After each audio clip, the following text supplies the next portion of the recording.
Hermanos y amigos, bienvenidos sean todos. Nos alegramos en continuar conociendo a nuestro Dios a través de la revelación de las Sagradas Escrituras.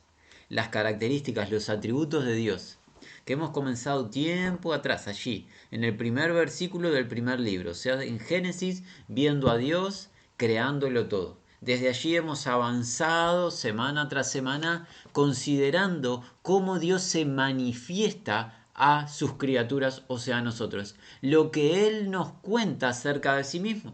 Las últimas semanas hemos conocido acerca de Dios, que es el único ser soberano, el que tiene la capacidad o la habilidad de hacer todo lo que desea. Dios no pregunta, Dios no pide consejo o asistencia, Dios tiene designios, tiene voluntad propia y esa voluntad la puede ejecutar porque no hay fuerza, no hay oposición que pueda menguar su consejo. Vimos que no solamente Dios es soberano, sino que la semana anterior añadimos que Dios es rey. Y es el rey exaltado o el rey de gloria.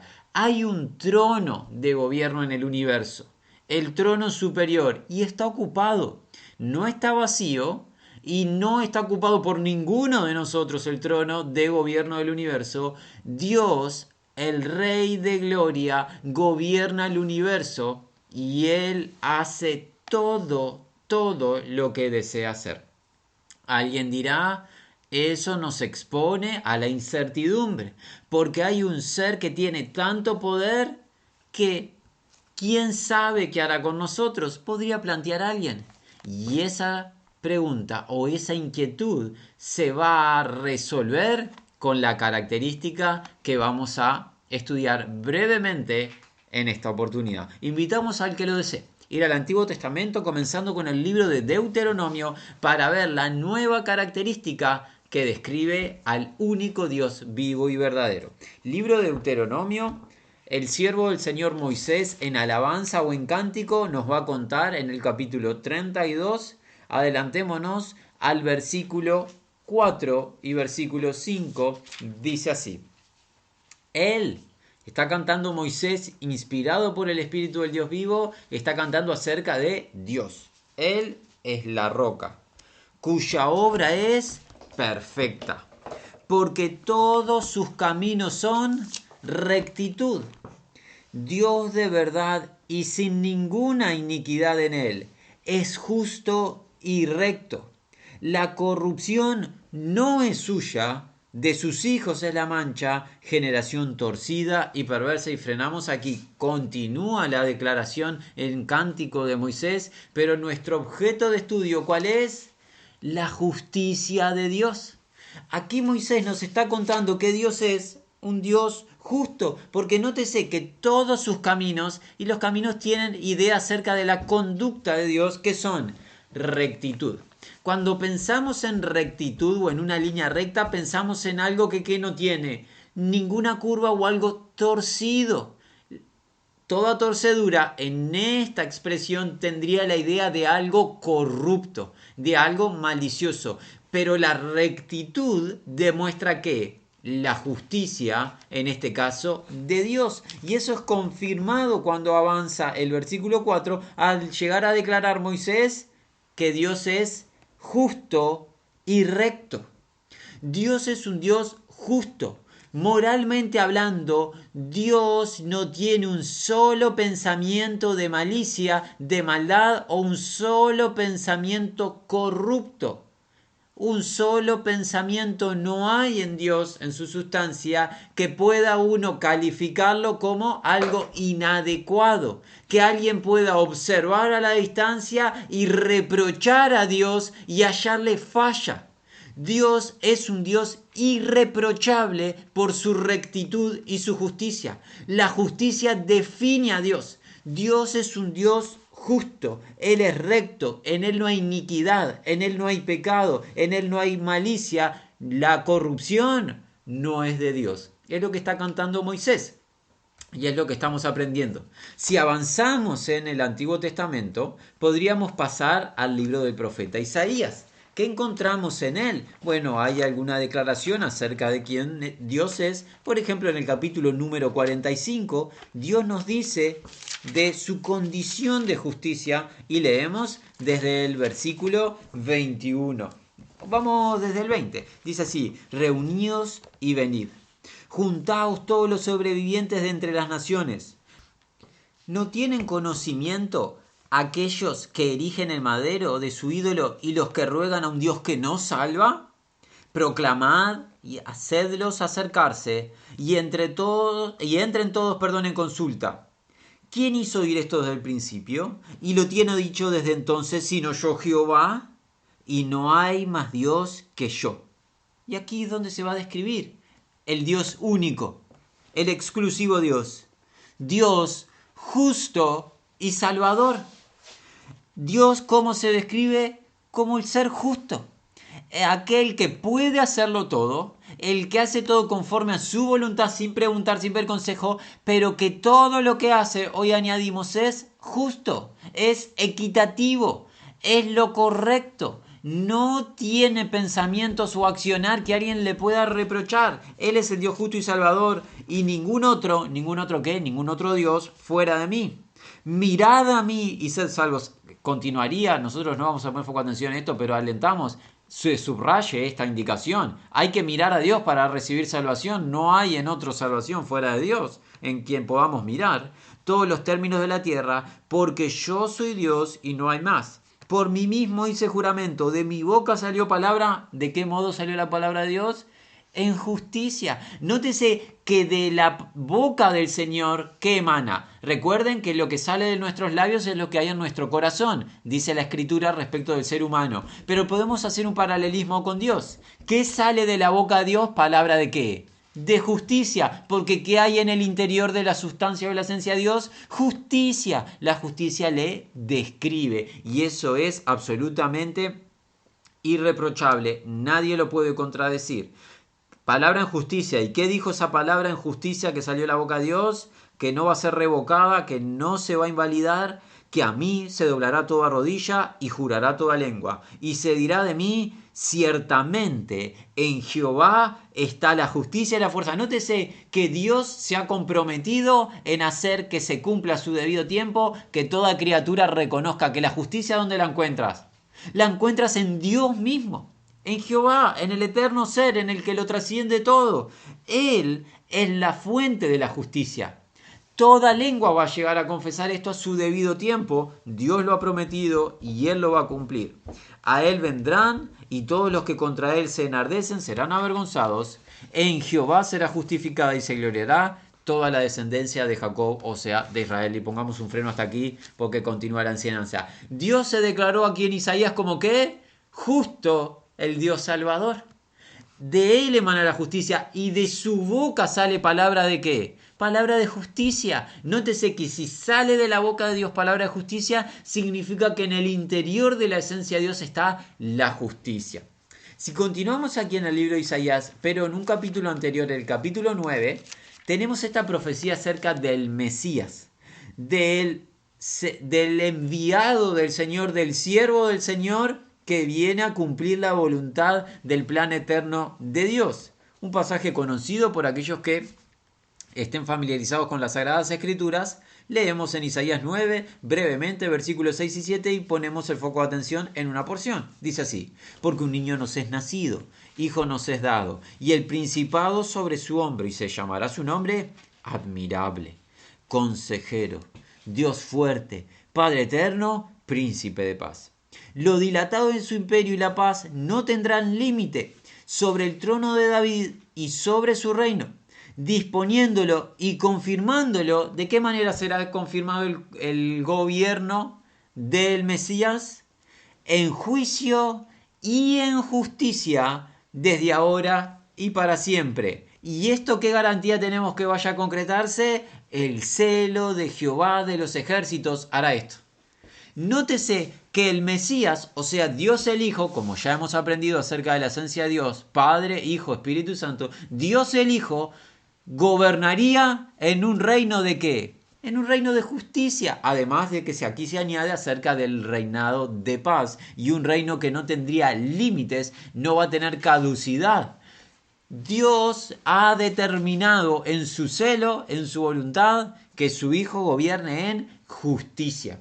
Y es lo que declara esta porción de las Sagradas Escrituras. Por ejemplo, si vamos al libro de los Salmos, te habrás dado cuenta, habrás notado, hermano, que el escudriñar los atributos de Dios, hay una porción importante en el libro de los Salmos. Hemos acudido a ellos en continuas ocasiones y lo seguiremos haciendo hasta que acabemos con esta breve serie de conocer a Dios. Dice así el capítulo 45 del libro de los Salmos en el versículo 6. Tu trono, oh Dios, es eterno y para siempre. La semana anterior vimos a Dios como el Rey, el que ocupa el trono. Nuevamente se afirma que el trono de Dios es un trono no inestable, no conmovible, es un trono eterno. Por ende, Dios estuvo, está y estará siempre gobernando el universo. Pero aquí está la clave. El cetro, la vara que define este trono, es un cetro ¿de qué? De justicia, el cetro de tu reino. Has amado la justicia y algo más. Aborrecido la maldad. Graba esto porque al final del encuentro vamos a hacer hincapié en esta expresión. Grábala en tu mente, manténla por favor en tu pensamiento. Dios es un Dios que reina, que gobierna, su reinado, su gobierno es eterno, ese reino está definido, tiene un fundamento, un cimiento, está definido por la justicia, porque la justicia la ama el rey. El rey ama la justicia, pero al amar la justicia hay algo que tiene que suceder en paralelo: el aborrecimiento de la maldad. Muchos confunden a Dios por no escudriñar quién Dios es. Cuando lleguemos, si Dios lo permite, a ver que Dios es amor, muchos concluyen que Dios es amor y por eso Dios no puede aborrecer. Es absolutamente incorrecto. Dado que Dios es justo y es amor, tiene que aborrecer todo lo que es malo e injusto. Y es lo que aquí se nos está contando en este versículo 6 del versículo 7, del capítulo 45 de los Salmos. Dios aborrece la maldad, la desprecia. ¿Por qué? Porque es justo. Si Dios fuese injusto, Dios no tendría ningún problema con la maldad. Dios estaría en un estado de amistad con la malicia, con la maldad.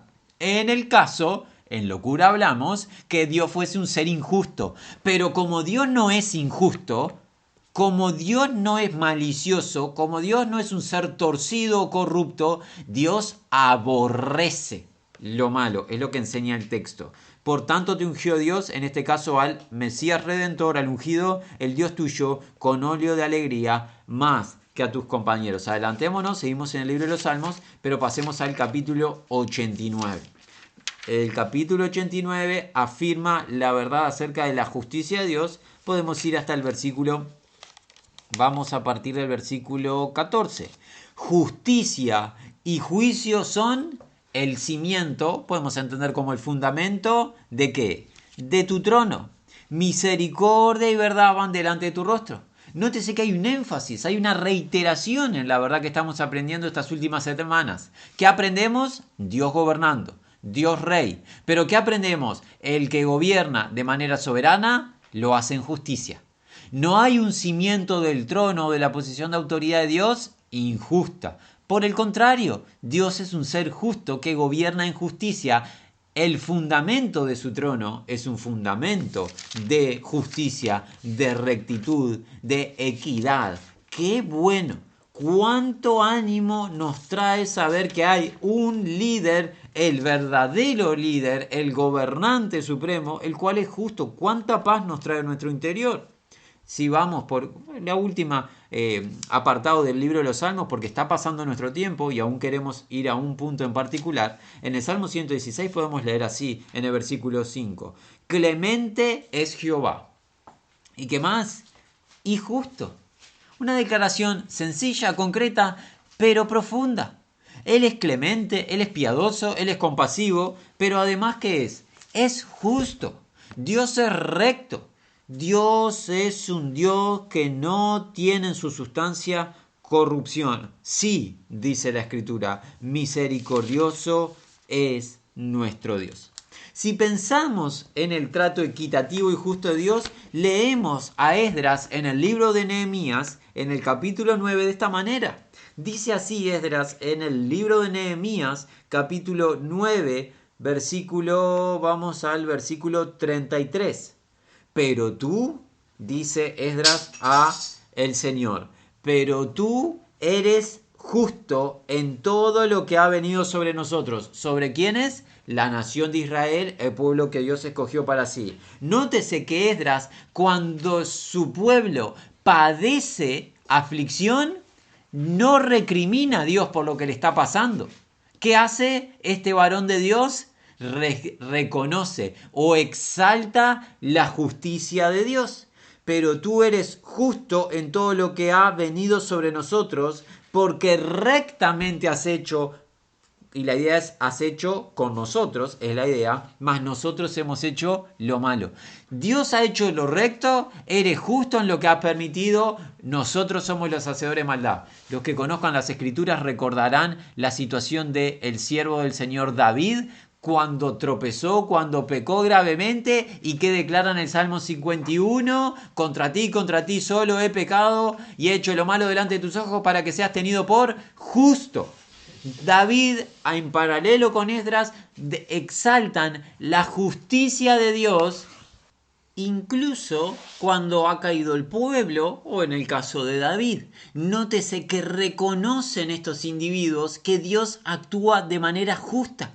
Lo mejor que podemos hacer es estar bajo el examen de Dios. Dicho sea de paso, si Dios lo permite, la semana entrante veremos a Dios en su función de juez. Está estrictamente relacionado con el tema que estamos viendo hoy y con lo que venimos viendo anteriormente, pero vamos a poner el foco de atención semana entrante en la función de Dios como juez. Si pensamos en esa idea de Dios como juez y en su justicia, recordamos, no lo vamos a leer, pero simplemente lo recordamos en el libro de Génesis, el amigo de Dios Abraham, en cierto aspecto, básicamente en una negociación con el Señor, cuando Dios le anticipó que iba a juzgar a la ciudad de Sodoma y Gomorra, ¿qué hacía Abraham? Recordaba la justicia de Dios y le declaraba: si encontrase 50 justos, ¿acaso el juez de toda la tierra no hará lo que es justo? Y esa retórica que preguntaba Abraham tiene la idea de: claro que Dios va a hacer lo que es justo. Si hay 50 hombres justos en Sodoma y Gomorra, no será reducida. Bueno, pero si hay un poco menos, no será reducida si encuentro menos. Y si llegan a haber 10, no será reducida. El tema es que ni siquiera 10 personas podrían haber justas en un lugar que había rebelión explícita al Dios vivo y verdadero.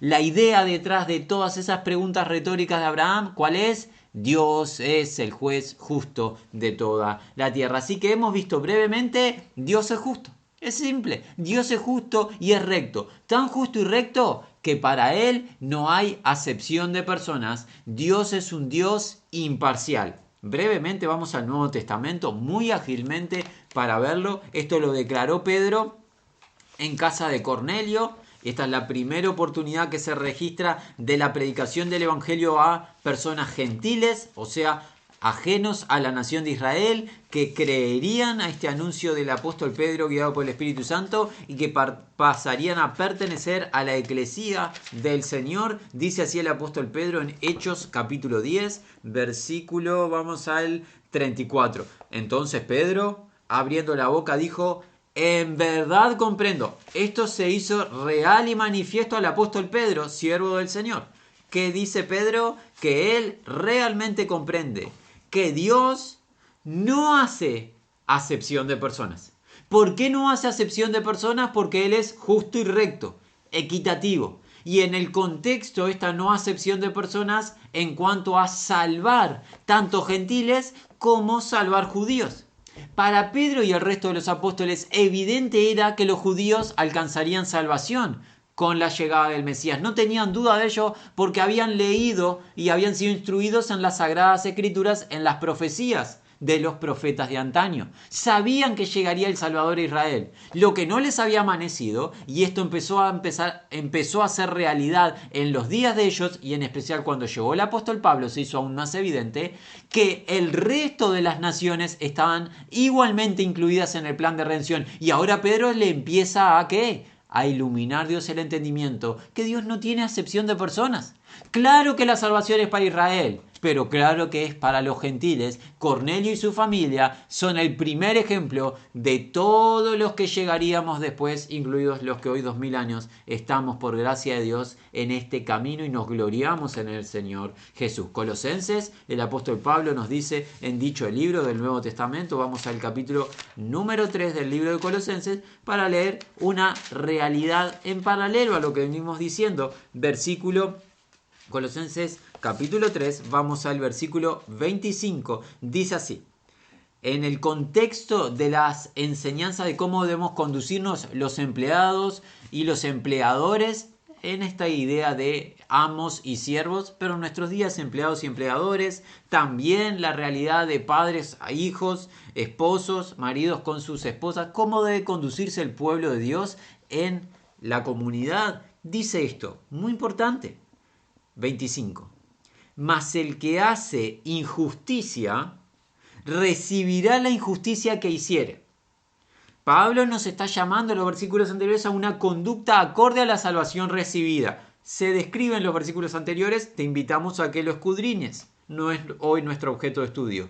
Pero, aclara, el que obra en injusticia, recuerden, la injusticia o el mal, Dios que hace, la aborrece.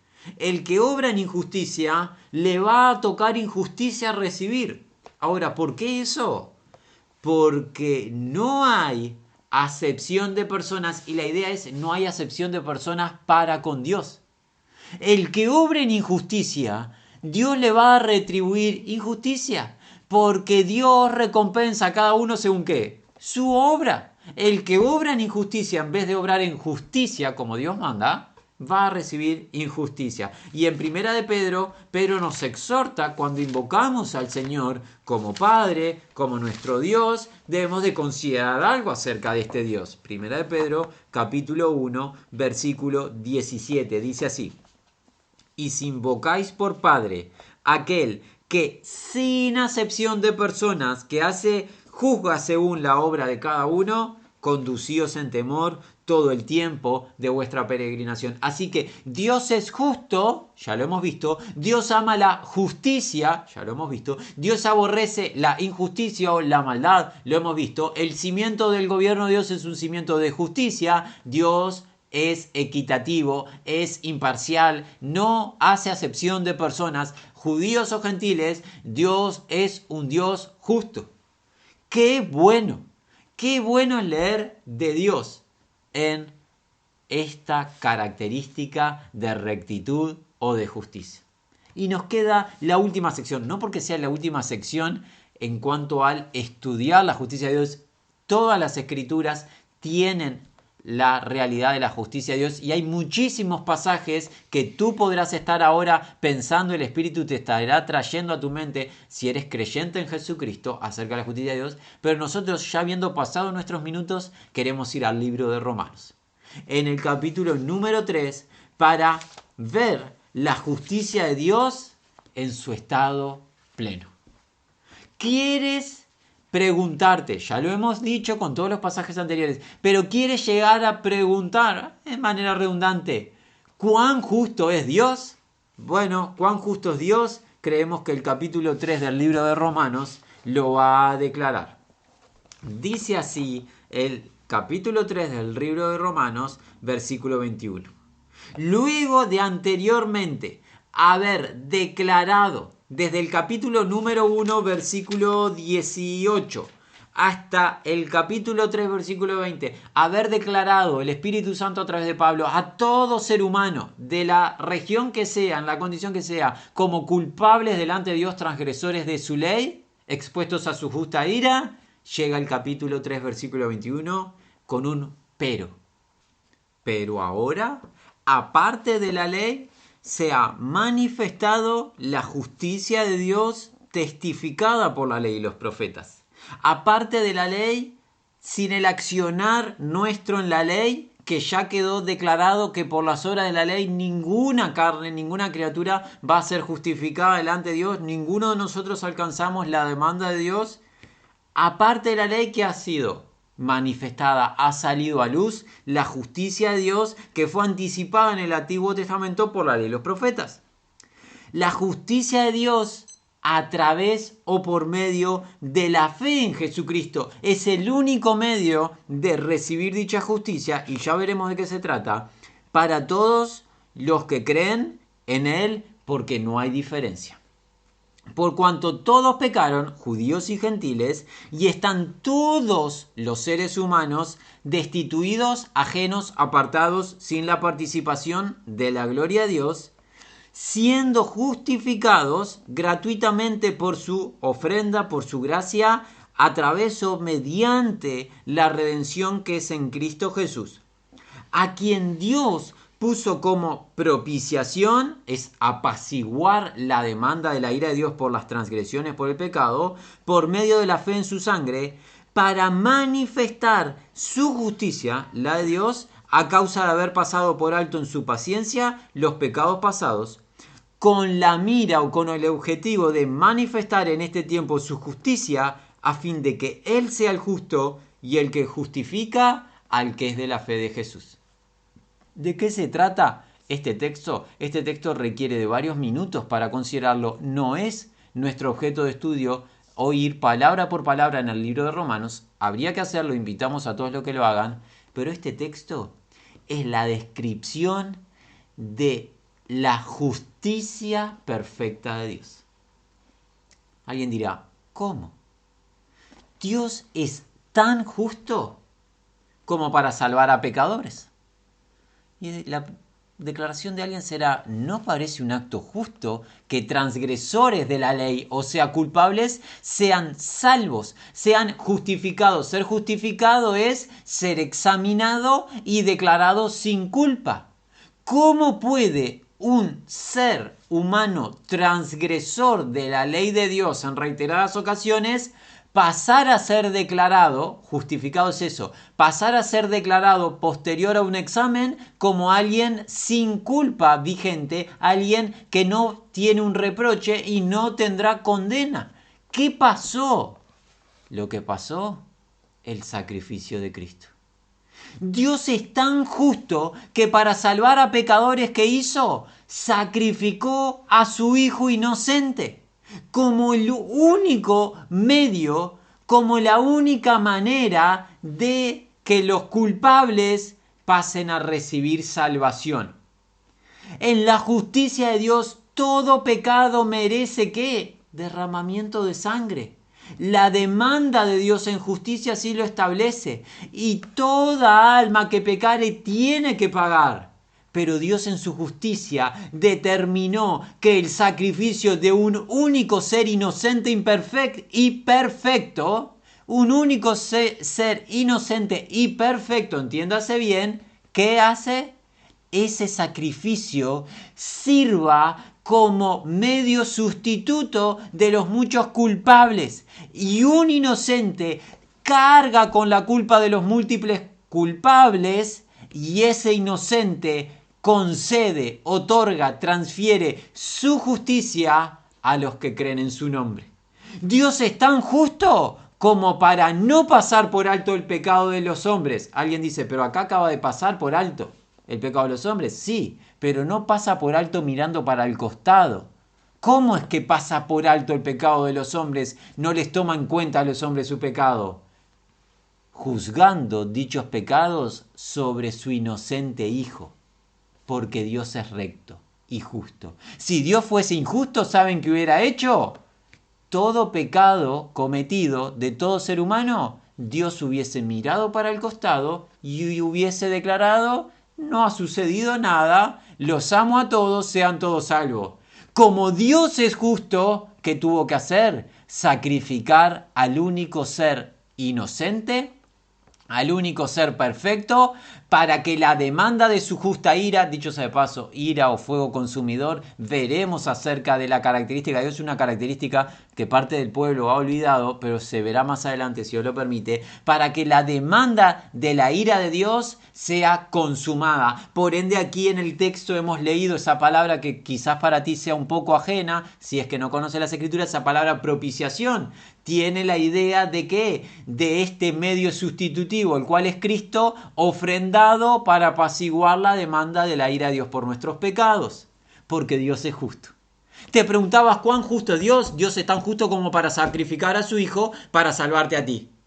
Y si Dios sacrificó a su Hijo para salvarte a ti y tú no crees en su Hijo, ¿qué razón tienes para tú ser salvo haciendo alguna acción de buena obra o practicando algún tipo de religión? Dios te va a dar lo que te corresponde, justicia con condenación eterna, porque Dios es justo, tan justo como para sacrificar a su Hijo, inocente, santo, sin mancha, porque el pecado Dios no lo puede tolerar y necesita saldar toda transgresión a su ley. Y nuestras transgresiones, empezando por la de este hermano que habla y por todo hermano oyente, han sido saldadas con la perfecta obra de nuestro Señor Jesucristo. ¿Por qué? Porque Dios es justo. Si fuese injusto, lo reiteramos para que quede grabado, si fuese injusto Dios, la salvación hubiera sido simplemente una declaración: los salvo a todos. No importa cuánto pequen, no importa lo que hagan, los salvo a todos. Eso es injusticia. Porque está registrado que todos somos transgresores de la ley. Tiene que establecerse justicia. No puede quedar impune. Impunes quedan las personas en los sistemas judiciales terrenales. Tristemente, aunque hay jueces que intentan hacer lo mejor que les sale, tristemente en la tierra hay cantidad de casos de seres culpables que quedan impunes. No se encuentran las pruebas para condenarlos o se coimea a algún tipo de jurado, lo que fuese. Dios no es coimiable y cuando lo veamos, Dios es un juez justo y toda transgresión la tiene que saldar. Y Él, siendo tan justo, estableció un medio para salvar a pecadores, haciéndose el Hijo de Dios inocente acreedor de la culpa de los pecadores, y la justicia del Hijo obsequiándola a los que creen en su nombre, la justicia de Dios por medio de la fe en Jesucristo. ¿Te preguntaste cuán justo es Dios? Tan justo como para sacrificar a su Hijo inocente por ti. ¿Cuál es tu responsabilidad hoy? Tienes que arrepentirte de tu estado de pecado y tienes que creer en Jesucristo. Añadimos, aunque hoy no ha sido el punto de estudio, añadimos: ¿por qué razón Dios hizo esto? Además de por ser justo, el libro de Romanos más adelante por el capítulo 5 añade que por amor Dios ha hecho esto. Porque más adelante Pablo llegó a declarar que Dios muestra su amor para con nosotros en que, siendo aún pecadores, que hizo Cristo, murió por nosotros. Por amor, Dios en justicia sacrificó a su inocente Hijo para que tú no tengas que pagar por tus pecados. Amigo, reflexiona. Lo más importante en tu vida es que hoy mismo te arrepientas y creas en su Hijo, porque hay algo garantizado. A toda carne le ha sido establecido morir una vez y luego ¿qué? El juicio. No va a quedar impune ningún ser humano y por obras de ley o por prácticas de religiones nadie va a llegar en inocencia ante la majestad. La justicia solamente la recibimos a través de la fe en Jesucristo. Y Dios ha exhibido su justicia y cuán justo es y lo ha declarado a toda criatura. A las angelicales y a las humanas les declara a todos cuán justo es, sacrificando a su Hijo. Nosotros hoy adoramos a Dios, nos postramos sobre nuestros rostros declarando a Dios como justo y recto.